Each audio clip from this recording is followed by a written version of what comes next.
বন্ধুগণ, এই হাদিস থেকে যা বোঝা যায়, কারণ তোমার মা সবচাইতে তোমাকে বেশি ভালোবাসে। মা যদি একবার সন্তানকে ধমক দেয় আর একবার উঁকি মেরে দেখে সন্তানটা কই জানি গেল, কই জানি যায়, আবার দেখে যদি তুমি দৌড় দাও, মা পিছে পিছে তোমাকে অনেক রিকোয়েস্ট করে কোলে চুমা দিয়া নিয়ে চলে আসে। আর আজকে সেই মাকে তুমি সন্তান ভুলে কেন থাকো, আর ওই সন্তান তুমি তোমার মাকে কেন গালিগালাজ পারো? কারণ ভাইয়ের আমার, বন্ধুগণ, আজকের জুমার খুতবা থেকে আমাদের সকলের জন্য শিক্ষণীয়, আমাদের মা বাবার সাথে যেন কেউ যেন খারাপ আচরণ না করি।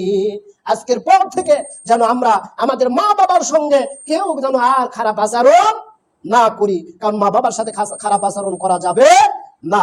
সম্মানিত ভাইয়েরা আমার, বন্ধুগণ, সম্মানিত মা বোনেরা, আপনারা মনে করেন না আবার হুজুর শুধু মানে ছেলের মা বাবাকে সেবা করার আদেশ দিয়েছে, কারণ আমার মা বাবাকে ভালোবাসবে না তাই বলে আমার জামাই আমার বর, তাহলে তো এটা আবার কেমন কথা হলো? শ্বশুর শাশুড়িকেও দেখতে হবে সেই নজরে, মায়ের নজরে নয়। তাই